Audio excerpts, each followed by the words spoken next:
toi ma mère, je pense à toi. Je suis jeune femme, je suis née au Congo, dans ma chère patrie, où la violence faite contre la femme est monnaie courante. Mais aujourd'hui, je me lève comme une mère. Bandeko batali ya antenne A mbote pe boyi malamu na émission abino bonga mingi femme et société ezanga wa bino manoli ya maweze na sepeli vraiment kozala na bino lisusu na mokolo ya lelo toza ko continuer toujours na sujet na biso tolobeli première partie deuxième troisième lelo tonga to ça la suite et fin où ils allaient kolobela l'infidélité.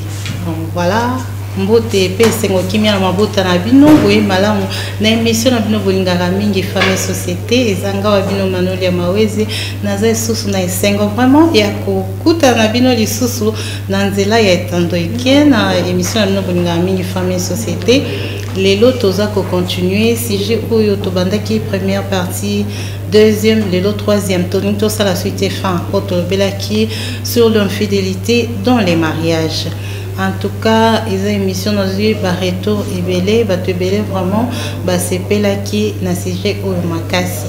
Bon, voilà, comme d'habitude, un bébé nazanga monté, nazanga invité nanga, ndenge tolobela qui la fois passée sur l'infidélité. Infidélité, ezaka muto oyo a respecté engagement na été ou a respecté promesse na été.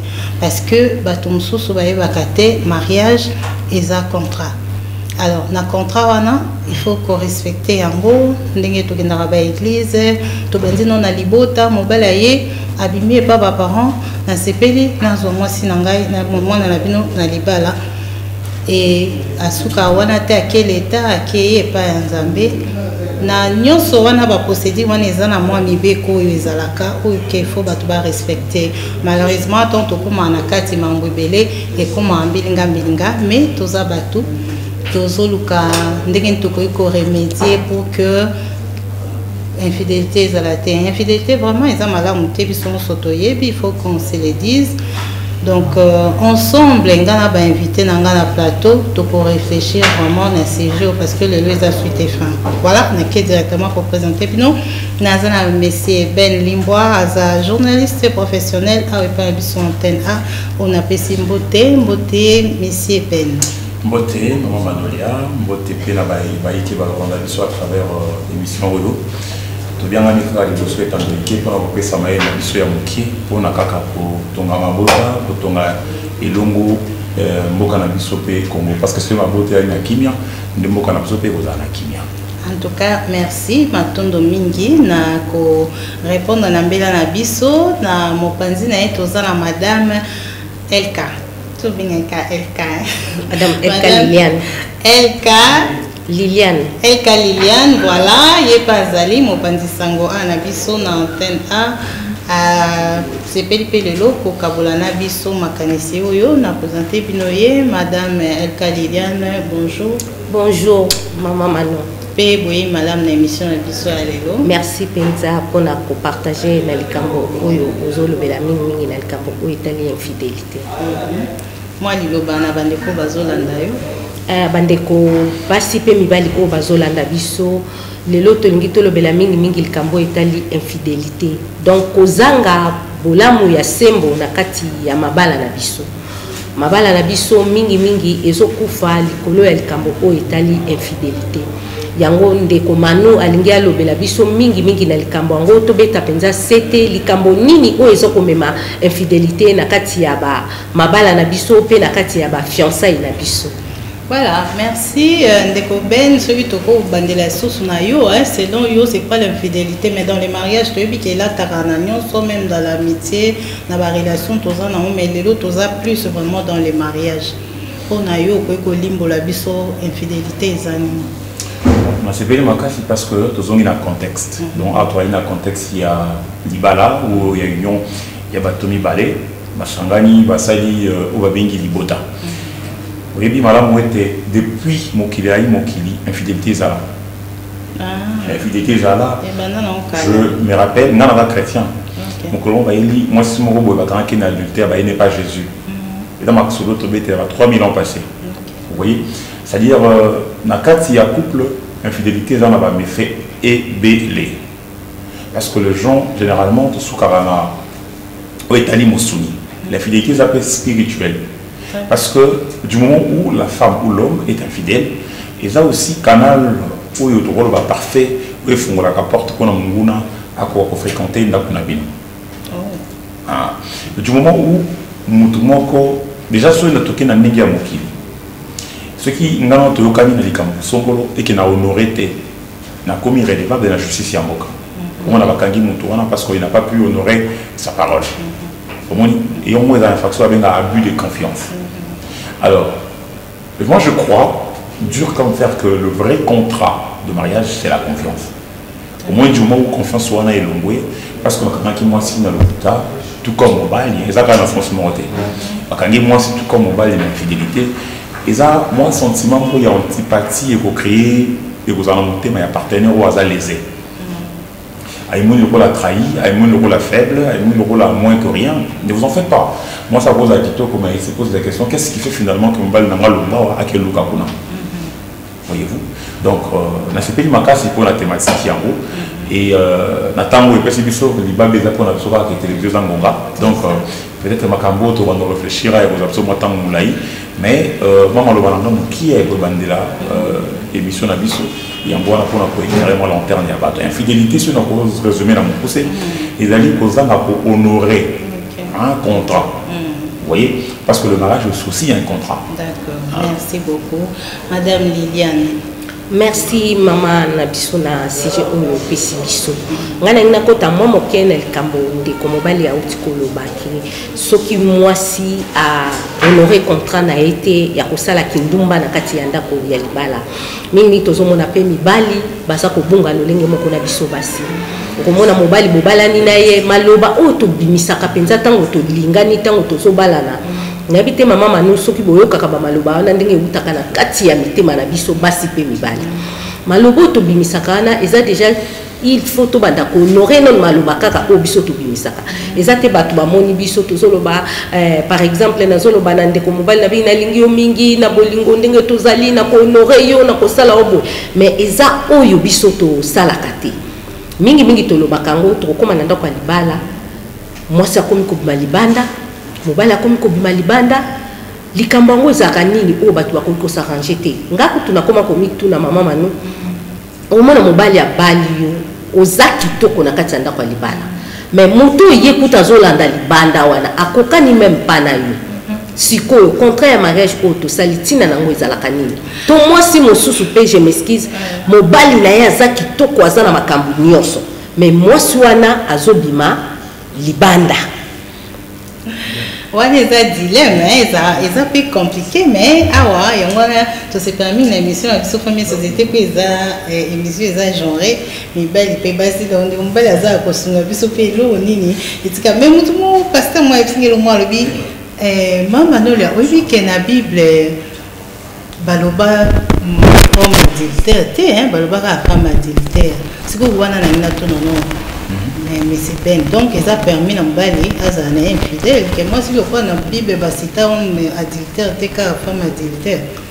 Vous savez mokili et da fruit à hasard te to na on est bandit dès que vous avez na lemba ozimutuka okomivi mutauta ikintambo azimutuka komivi c'est-à-dire que ce mutuka na tête de quoi dispositif et permettre au long à la point A au comment la point B c'est qu'il y a un régulateur qui gère ça et da raté de la lit to la mutomboyer boutoyer.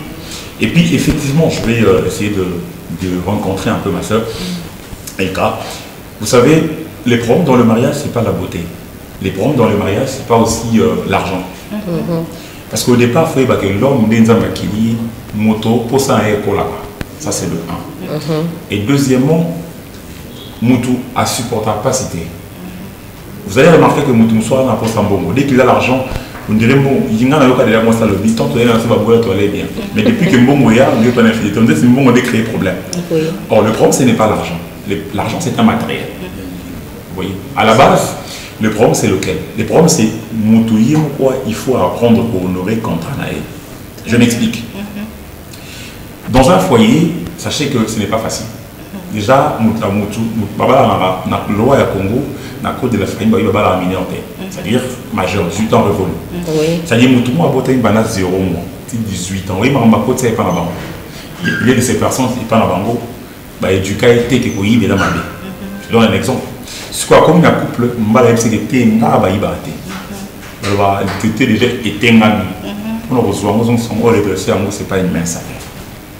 Donc on a au tout début il y a ba foyer mingi on a mbala bi moi ça yokani mbala n'était pas contrôlé moi ça lié poto, c'est-à-dire pour que ba violon et s'accorder ils auront attendu on dit ba parents na biso ti ba salaire ba 30 ans ba 50 ans de mariage ils avaient pas maté. C'est-à-dire il y a eu des choses à l'intérieur au point que ça va expliquer biso OK peut-être ça ta 1 ou 2 mois. Biso le l'autre communauté na koyeba mingi. Tellement que tu es mingi. Tu veux à tout prix ou imiter ma moto na novelas, ou talaki na maboké, ou talaki na loko mo songolo paka ou appliquer mon affaire na. Du moment où vous ne vivez pas la même réalité. Enceinte, ceux qui n'ont un mobile pour la moto, ils se rencontrent dans la l'aise parce que je vous jure, je parle comme homme. Mobile à l'indara, mobile avec un homme le mari cherche le respect. Peu importe mobile. Nénazali Mobile, pour le sens du terme, aime d'abord le respect. Du moment où sa femme ne sait pas l'honorer, ne sait pas le respecter. Sarah a appelé son mari mon Seigneur. Et l'autre limité moi c'est moi au Congo, on a bien mon Seigneur. Donc l'homme aime être le chef dans son foyer. Et c'est comme ça aussi, non? La femme a été créée pour l'homme, mais non l'homme pour la femme. C'est ça qui est tout à fait pour nous aider. Ça, c'est ça à la base. Mais aujourd'hui, c'est ce qu'on appelle la glocarisation. C'est-à-dire nous avons copié la culture occidentale. Et nous avons mis ce balanate. Peut-être le moment où on a levé là, que tu penses que c'est la réalité avec nous. Non, tout on a négé dans tout le bicaba. Chez les Bantous, la femme, on n'ose pas le ton à matin, on ne sa mobilité. Mais selon vous, en tant qu'un homme, il y a cause nango vraiment zani ni bato balingana qui ba décider que ba s'ils savent na bango ensemble et na kati infidélité cause nango pendezani. Ma raison est belle. Moto les zamba qui est là moto ba besoin na isa infini. So simbi $100 peut-être la mission. Nous tous on disait le jour où on simba $100 il va compliquer. Le jour où on simba 100 on va poser comme il y a 400. Alors. Et c'est pareil avec un couple. Bien sûr, je m'explique. Dans un couple, qu'est-ce qui se passe? Vous vous mariez, vous vous mettez ensemble. Ma première, ici, quand vous avez ma première, vous avez un latin obus, societas obus. C'est-à-dire, ceux qui ont été mais l'eau est arrêtée dans le boca. Alors, c'est-à-dire, si ma faculté n'a bien la résilience, le lien n'a bien à résister dans ma capacité, et bien, le Rwanda pour tenir la fondation Mabé, c'est maillé et au même moment. Ce qui, moi, si par exemple, je donne un exemple, la femme ne sait pas respecter l'homme, ça peut conduire à l'infidélité. Si la femme ne sait pas préparer, par exemple, si la femme n'est pas obéissante, si, par exemple, l'homme n'est pas en mesure de satisfaire sa femme, la satisfaction, toujours on va plaindre toujours on va plaindre surtout. Donc on va mettre koto dans un peu koto. Toujours on va plaindre surtout. Ça peut conduire à l'infidélité. Mais seulement pour éviter l'infidélité, moi je pense qu'il faut développer la résilience. La résilience c'est quoi? Et ça faculté il y a pour résister à un problème, à un choc. Et comme vous voyez, bon par exemple, le lot à boire qui sont le lot au Liban, il faut toujours après il y a qui pas la bilon, qui pas la mission. Et là pour me coûter ils sont dans le foyer. Alors qu'est-ce qu'il faut faire? Il faut résister à la problème. Moi il faut prendre bon voyez, moi ça qui est à gauche, moi à droite. On va demander au Liban la carte m'expliquer maman non. T'as l'année dans l'autre là, on a ça on va dans l'autre côté. T'as l'autre qui pas la bilon. À force, si on veut comme un parce que si on a romantisme, on a développer pensée et on a réfléchir à un sentiment. Sérieux. Madame Milena Solo. Les femmes, j'ai eu un professeur qui me disait si tu veux parler avec une femme, il faut être souple. Parce que la femme généralement agit sur base de sentiments. Et l'homme, généralement, un homme est réfléchi. Exemple, rentrez à la maison, dites à votre mari que moi, je suis zone. Les lois embouteillage, j'ai qui souka. Ce qu'on va dans l'eau kataï, c'est là où les pommes commencent. Moi, ça m'a un sentiment, il y a un faux côté, on a bien ben. Parce que non, pas nous, tout le monde ça, il y a un lobby moussala. tu essaies tu essaies de la réfléchir, c'est là où les femmes commencent. En tout cas, merci beaucoup. C'est intéressant. Il y a un faux sol là, merci, merci, maman. Cosmo, mais c'est bien appelé Cosmo. Il y a beaucoup de parmi les causes, pour la cause les hommes et ma fidélité. Pour moi, je dirais ceci. La cause est belle. Ils ont la cause de Moussou ou Ezake, ils sont bâtis en Moussou et Bakamote. Aujourd'hui, mobile moko akuta na mwasi oyo nano aeba mibalite parce que il y a des familles au balingaka il faut na ba tribu abala mwasi moko za femme moko vierge parce que exemple on a opesa lelo et comme la peine de mwasi moko pembe nanga. Mobile abali mwasi vierge, yo accepter ko bala mwasi na vierge. Ayebi elokote. Era koti na ndako libala bobandi pe kobota boza pe bien na katsanda. Les lobby au comme malibanda pour dire que ma femme a zapenza capable de pesanga ou ngana zalaka nango besoin. Elle n'est pas à l'auteur. Elle n'est pas vraiment à l'auteur parce que libanda place nazo kende okuta mwasi moko o asa yeba mibali na ba novelas kaka ndenge papa na biso be nazo. O novelas ndeko mo tombola ba bolingo soki bandenge ni toloba. Ole yo mobali erozongi na ndaku na yo o ba ki non mwasi wana zala vierge ngande na ko banda ina a B, C, D. Vous sangisi, vous comme un moko. Mais mobile sali yango te akeli banda ba kumbie na top o ba mama biso kalabaza o ba kumbanga na top na ndenge ba premise na ba school. Aya kozonga bwe akomolo ba ki mwasi wana kokina ngai te. Ba cause mingi mususu ezozala ya kozwa mwasi vierge. De deux, côté na biso basi, il y a des femmes oyo na église ba lobike bolingani bobalani bokotika la koyeba na nzoto te.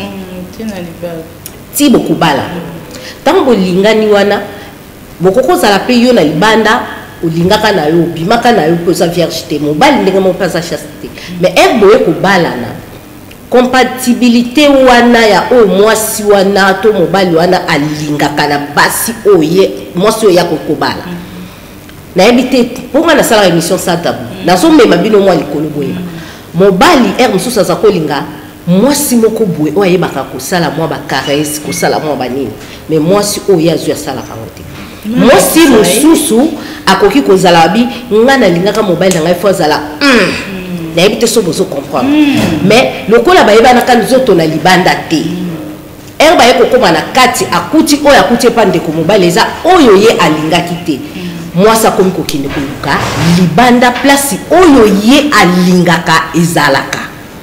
A comment vendre les balles à kaka, na vendre na bota, na sila bali, mais au moins abiso basi tozana li kamono susu, nga ba te bele balbabi, moi ça va être moko faible.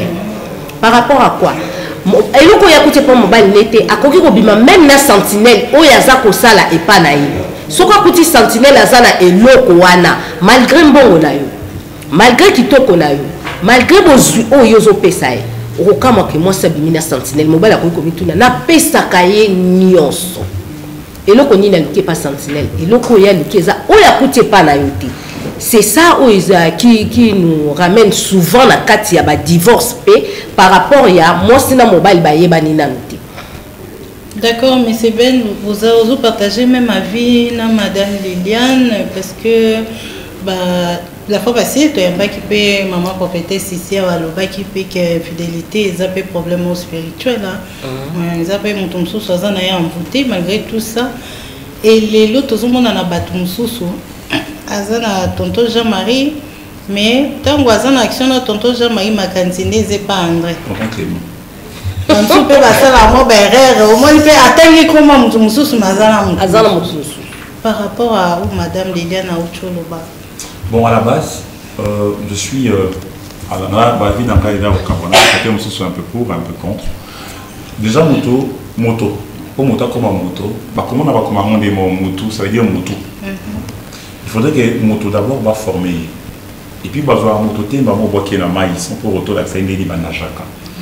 Moi, si on va la tête, c'est-à-dire du moment où on a moins, on va la tête, on va laisser à mon colo, c'est-à-dire hasard au dé. On l'apprend comment est-ce qu'elle doit faire les choses. Vous voyez, il y a deuxième étape qu'on appelle le fiançailles. Et dans le moment où vous avez coaché, on vous dit il y a tel comportement, allez apprendre à vivre avec. Ce qui est vrai, c'est pas forcément. Vous avez votre parole à Katioté, mais sur ces plans-là des chrétiens, on ne fait pas les relations sexuelles au moins ils ont bloqué parce que pendant le moment il y a fiancé, il y a un moment où il y a boyé mais côté na boyé banaté. Bon, c'est-à-dire ça, non, restons d'abord scientifiques. Vous savez si science n'a culte et parce que la spiritualité ne rime pas avec la science. D'accord. Alors, surtout qui est là, côté d'abord sociologique. Et dans le côté, comme Roto le tout à l'heure, ça fait moi c'est ok ça là. Et puis le moment venu, vous allez nous revenir pour que vous quand on dit Maliba à la ville. Alors, vu nous dans la croyance religieuse na Bible, par exemple, les chrétiens, chez nous les chrétiens, vous voyez balater sans ou avant le mariage. Vous voyez. Mais pendant ce temps, on vous prépare. Vous aurez de parents. Vous aurez un père spirituel, mais vous aurez des parents aussi. Moutoumou qui éduquer une femme, c'est éduquer toute une nation. Éduquer un homme, c'est éduquer une personne. Ce qui est sali erreur, et que la femme n'est pas rodée, elle va développer des choses où vous allez difficiles à gérer. Je m'explique. Vous voyez la dame, madame Antos a la référence, dans moi Simon Oazoa qui est pas dans Bango, et Baïnaï, et Nalibala, et tout en étant vierge et pétra. Mais la pensée n'a la viergeté. Parce que je te jure, et là, il est qui n'a pas la passe la communication. Parce que la communication résout tout. Pour la première partie, tu as évoqué la communication. Mais justement, parce que la communication, même la guerre mondiale, c'est la communication. La guerre mondiale, c'est ça, on a communication. C'est-à-dire, s'il faut échanger à tout moment, par exemple, on a déjà que nous avons fait les poteaux. Alors, nous avons à découvrir par l'échange. Et on va trouver la solution pour tout fait problème. Mais du moment où il y a des embouteilles, par exemple, vous évitez que par exemple, moi, Sinayo, à supporter par exemple, la fingaï, à supporter que la bétail. Au moment où moi, je me la porte à qui. Quand on ne pas par exemple, les arbres, c'est ça aussi, la faute va par. Il faut dire aux enfants clairement que si quand on veut s'engager, que nous sommes à la rose terre. Ils en ont même la zone ivre. Ils en ont même la commune de camarade, nous sommes nommés dans Zéla Moussou. Moi, si peu, ma camarade à Moussala, bon, aussi Moussa, mais moi, qu'on a mission à l'emba dans ma tête, je ne sais où. À au moins de gouvernement à Moussou, qui est d'ailleurs un peu en bon, on a fait venir la foutanda, dans un chef tel. Mais ça l'a rappelé boy. Si on a signé ça là, alors, la femme va développer ça. Et comme il rôle à moi, généralement, ils aiment bien les corrompre à Malam. Et comme il n'y a pas de ça, la pose à un moment où on pose à résoudre la naïve. Et généralement, nous nous rendons compte un peu plus tard. Donc, on comprend que ma belle déjà est cool. Vous voyez. Moi, je souhaiterais, le souhait le plus ardent, c'est qu'avant moi, je parlais de l'enfant, non? De quoi vraiment chez les parents, même tout en étant petite. Vous savez déjà que moi, s'il faut ça, il faut apprendre ça et ça et ça. Il faut qu'il y ait des classes. Le bio on peut monter. Moi, il y a maman le la souris, la bazaïba, maman le la il y a affaires étrangères, kaïkwamba et tout, parce que qu'il y ait des classes. Vous voyez? Il faut préparer la personne. Même mon bal ici, il n'est pas préparé. Alors, c'est la vie où parmi les 12 lois, il y a karma. Et là, mon lobby, la nature te renvoie ce que tu lui donnes. C'est nous les bêtises de la plastique. Parce que moi, c'est nous les bêtises de les bisous. C'est pareil avec le comportement humain. C'est ce que nous pouvons faire à la base pour éviter. C'est d'abord moi je pense, c'est l'échange. La communication, c'est l'échange. Il y a des gens qui ont été le lobby a tout le monde qui a 22h. Dans le bas quitté parce que vous avez quitté au paiement. Mais là, c'est pas la quitté. Tu as l'escalade dans ce pays, dans mon tes cicatrices. Vous voyez ce qui m'ont abordé dans le dingue à Malam. Je te dis, tout homme ne supporte pas qu'il va manquer respect. Avec les femmes, nous avons des à Salabassi. La femme a posé un camp, va manquer respect, l'homme n'a pas à contenir. Mais l'homme, avec l'homme, c'est difficile. C'est difficile. Et alors, pour créer un foyer solide, la base, c'est la communication. Vous avez évoqué un élément encore important, c'est la spiritualité. Oui, j'approuve parce que l'homme est d'abord spirituel. La vie, elle est duale. Elle est matérielle et immatérielle. C'est-à-dire, le rôle en toi d'abord spirituel. Il y a des femmes aussi, Baba la Rabamoté. Mais oui, business normal, il va y arrêter. Il y a des églises, moi, sinon, c'est fois là, j'ai Poussani, et Boye, tout ça. Justement, il y a un moment d'animé pour Kabola. Science, non, spiritualité. Vraiment. Parce que dans la vie spirituelle, il y a plusieurs réalités. Et puis, ne confondez pas la spiritualité et l'église. L'église, c'est une organisation. L'église, c'est une organisation. Vous voyez? Alors, ce que si, par exemple, moi, si moi, déjà spirituellement, à stabilité, il y a des femmes aussi, à femme qui ont par exemple. Aussi, nous avons beaucoup de choses dans la elle a eu ce son dans cette célèbre bayou quand elle a été ce soir. Ah, tout ça, il est eu. Lorsque vous voyez, moi, sur le mobile, vous voyez, ah, biso total à enveloppe. À Monica, et moi, ce qui t'a quoi, n'a pas balaye. Pour pas talibou, à Monia, mobile, qui t'a quoi, n'a pas balaye. Effectivement, la première des choses qui intéresse, c'est l'enveloppe.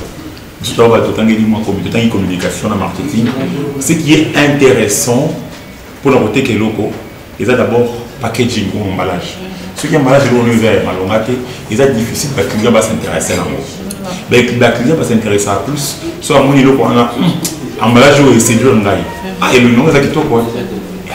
Mais ce qui retient, c'est le goût de la chose que tu trouves. Vous avez un emballage à biscuits moraux, bien charcuterie moraux. Et c'est pas sûr. Mais tant que vous liez en auto, ma bête. Et on dit créer contraste dans mon tour. Au moins, généralement, dans mon tour, on peut ma bête. Mais si à la base, l'emballage, c'est fait le CEO, et qu'à l'intérieur, parce que c'est la seule chose qui retient dans un couple, c'est les comportements, c'est les caractériels. Et vous allez remarquer que les gens matures, les gens mûrs, ne s'attardent pas trop sur la beauté extérieure. Ce qui retient, je le dis sans embâche, c'est d'abord la beauté intérieure. Parce que, aussi, on a de moyens. On a l'emballage, c'est précieux. Mettons, on va dire un couple. Adam marié, mari problématique. Ou mari créé un problème. Le mot m'échappe, comme on avait dit une autre fois dans le forum. Alors, si on mari on va dans un du moment où il s'appelle un emballage, mais bizarre. Parce que moi, j'ai vu de mari, tellement qu'il a le moyen, à finir même un beau kilo. Moi,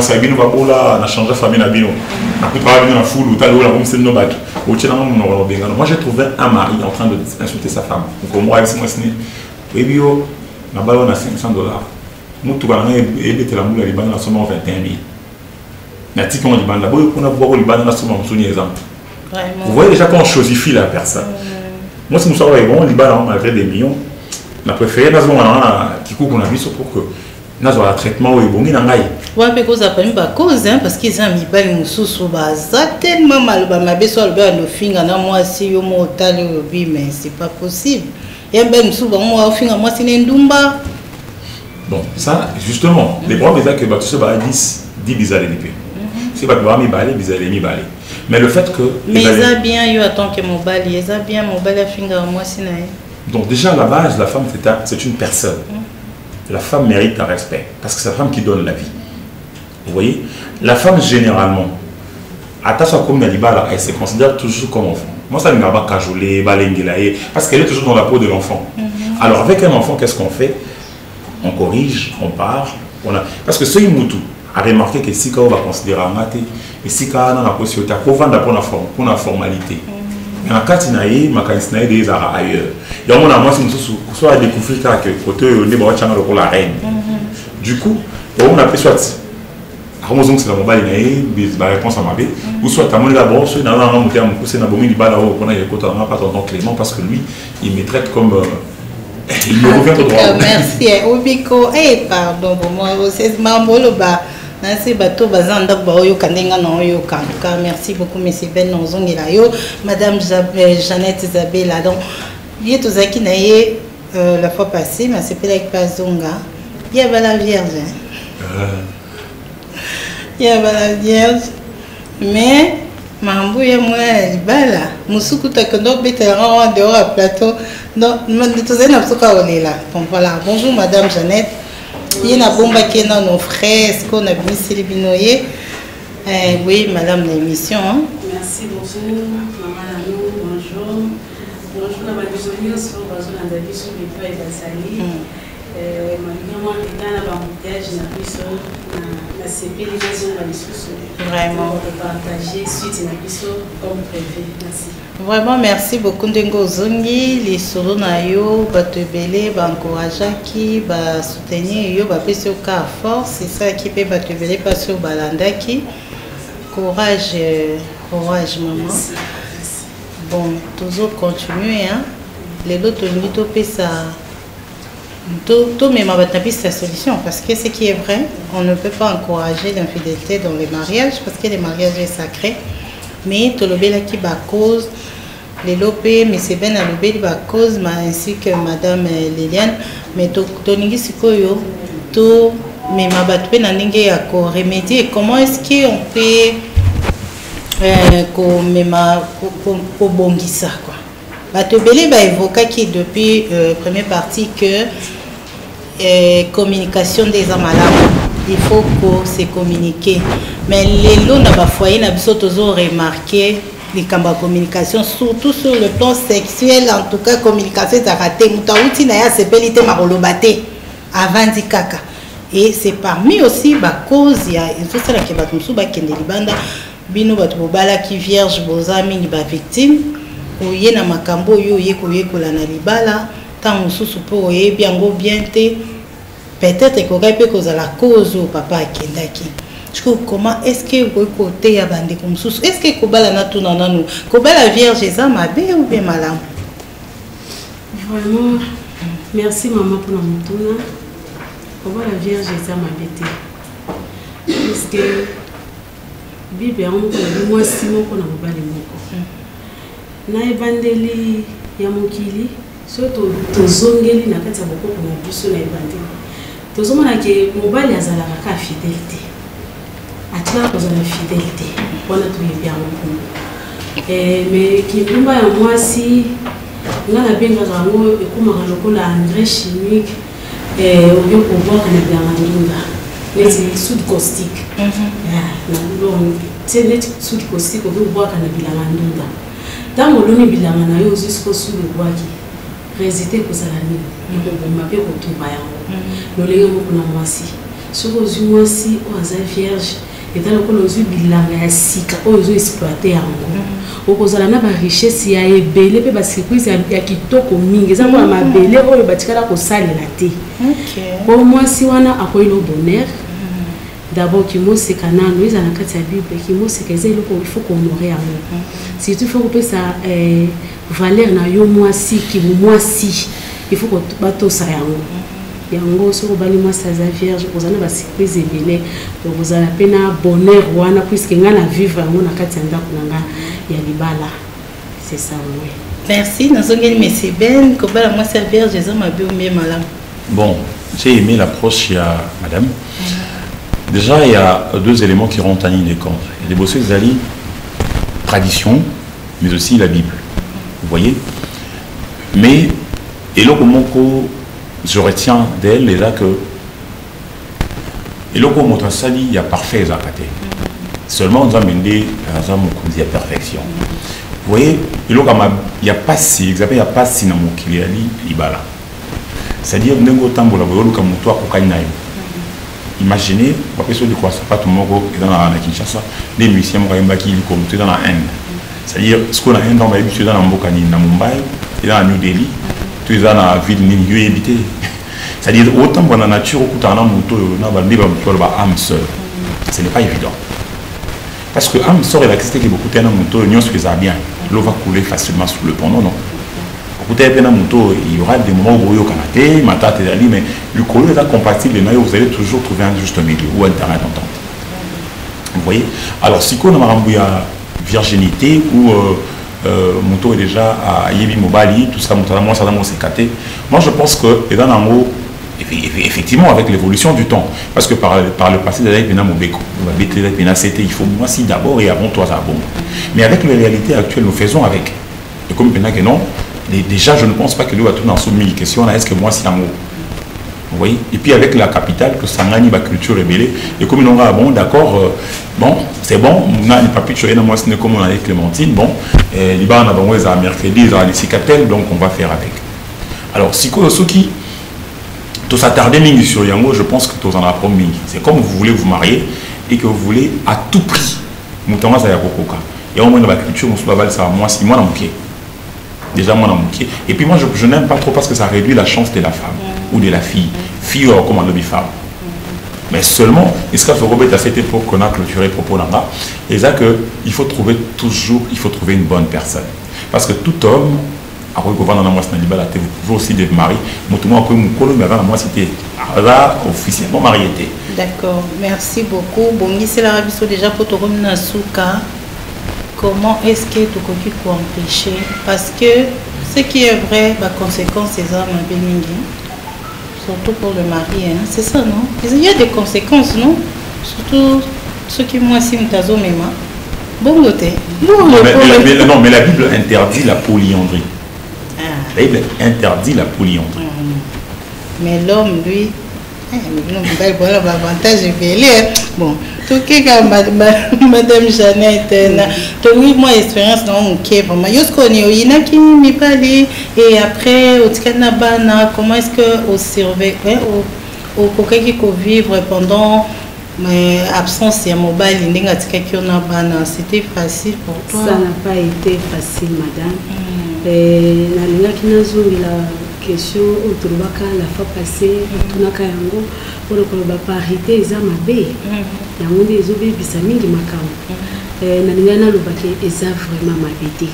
puisque parité, puisque na vanda qui n'a pas le temps où parité, il faut na téléma. Na métier na sala. Pour na salati. Na termine métier na kotonga, ya bakapité. Na ekozwa maison et tout. Na ekomi kote sosu na musala na ya maboko ya kobakisa kosala bataleti nanga na sala kate nanga ya tangawisi ozo traiter batu mi Congo mo ba fatigue banini na sala kabiloko wana. Donc tango akei atika kinga déjà na komaki déjà na pas moko boyi. Yango muto esala kiki na s'en sortir. Pour ceux qui na vanda ki kaka bongo ki na landa kaka mobali. Mais avec 5 enfants, ce n'est pas facile. Parce que si tout le monde a bon moment concédé, a commencé à faire Kindumba, pas beaucoup là-bas, mais yo, qui ont été dans le monde. Vraiment, ngai et l'autre intéressant qui nous a que ce n'est pas la fin du monde. Et malheureusement, qui a tikinga, mais je suis restée en vie. Na bana comprendre un côté et ça kinga vraiment pas si va choc à ma casse pour nous ça la crise à la tension et tout. Na yo comment na que la vie continue. Puisque Dieu est bon, après ça nga makasi pe mayeli ya ko surmonter ba obstacle mususu yango nazali ko belela mingi na ba femme seule na ba fille mère nazana souci na encadrer bango et loko isa na ngeza ngande makoki na linga ka jour nazana na place moi ba machine vous sungi ko ko uta pa yo nzamba ko sima motema que non nazui machine moi place nanga nazui ba fille mère ba femme seule ba téléma le plan na télé c'est 6 ans on a tikali na ba félicitations c'est quoi ils ont pas mususu ba so mobile ya salinga pe na osado so mobile ya tromper nga pe na tromper ezaki kana yo parce que ton mobile ya voyage ya bali na ye yo sko tongo tikala ki impression na liboso ezaki nini yo bosa lokola ye ou bien te impression na ngana liboso ezala nga komi pesa respect na kibomwasi nanga puisque naza être cher pozomona ke nzambe tango akelaki mutu azwaki temps ya kosala mwasi tosala mina soka tobeza ngonga yo oui retard donc voilà pour la conclusion conseil nini okopesa abnese ben na pour l'infidélité comment est-ce que on fait tout longo na société na biso pour que ba foyer na biso ezala bien?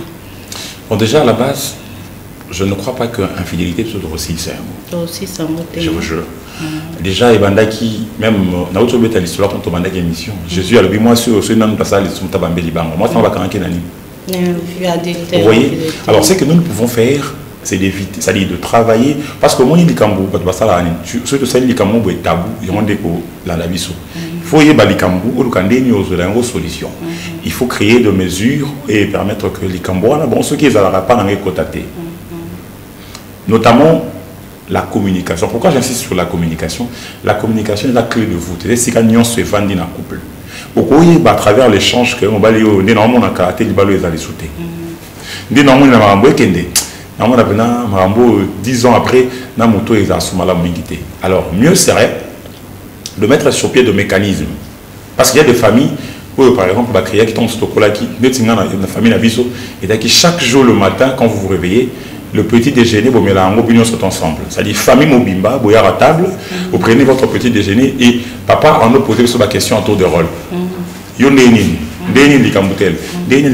voyez déjà tout ce qu'il y a comme problème qui ronge la famille, on a mis la table. Alors, le soir, vous mangez ensemble. Dans la vérité, il y a solution et l'équipe va solutionner ensemble. Mais je crois que c'est l'une des solutions. C'est-à-dire, du moment où beaucoup chaque jour, vous échangez sur différents problèmes. Vous voyez, donc ça foyer, vous aurez la possibilité, soit il y a élaguer, soit il y a réduire de manière drastique. Alors, ce qui vous savez, attention, tenez beaucoup dans marambo, beaucoup dans l'ango, on va y aller rater parce que mon est tourné dans mon thème, je suis athée. Maman a besoin de subir, il y a papa et rose après que maman qui a tigé papa.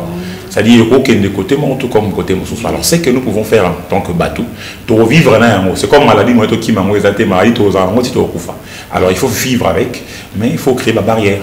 Il y a des familles, par exemple, où bah, accepter Jésus comme Seigneur et Sauveur, il faut d'abord mettre Jésus au centre de tout. Dire la vérité à sa femme, s'engager, parce qu'il y a des choses, effectivement, il y a des choses au cours mais vous n'avez pas de choix. Parce que dans un mariage, il y a des moments où vous n'êtes pas appelé à garder secret. Vraiment, merci beaucoup, Madame Jeannette Lobazouka, tout le monde pense à Souka. Vraiment. Nzambe apambola biso batela c'est tuna ba oyo bazana ba o ba ko bazana ba kana kulo yengai na osenga soutien Nzambe ezana bango et ngai nazalaki soutenu par ma famille papa na pasteur Mufufu Mbwangu Antoine là vous êtes Nzamba munayo ye mutu azali le premier soutien na yesu bazalaki sima bamso we famille pe bois qui saka famille c'est ça oui mais la famille na ngai soutenir nga ataba na ngai bazotanga l'école privée c'est ma famille qui me soutient. En tout cas merci beaucoup to comme na suka ngandenga na yo kakio olobaki ndengo salaka comme c'est qui ngozo rapper bon na mona ko rapper wana et ça rapper mususu zoki nde sanga passé. En tout cas, de mon côté, en tant que femme, moi je te soutiens. Nanga na salo quand même surprise, na pesa yo kobo, on a rapaka, batangawi sinayo, ndengo sale la batatu. Donc les robots Adèle, ça va quand même te permettre. Vous avez soutenu mon travail et mes enfants aussi. Et mes enfants, Adieu sur la gloire. Donc voilà. Merci beaucoup.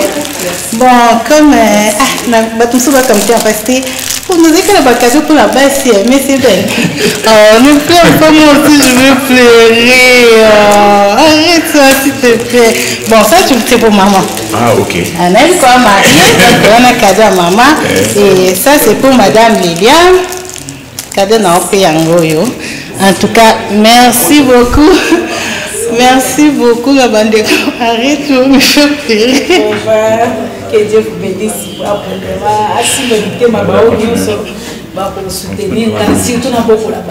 Surtout pour les enfants, c'est tout. Défendre ma nature, mon avenir et ma progéniture. Promouvoir les combos du doma. Ainsi donc, je m'avance. Je veille à mon épanouissement. Je dis non et je dénonce la violence contre la femme. Lève-toi, prends conscience de la vie. Toi la femme, révèle un mur d'amour.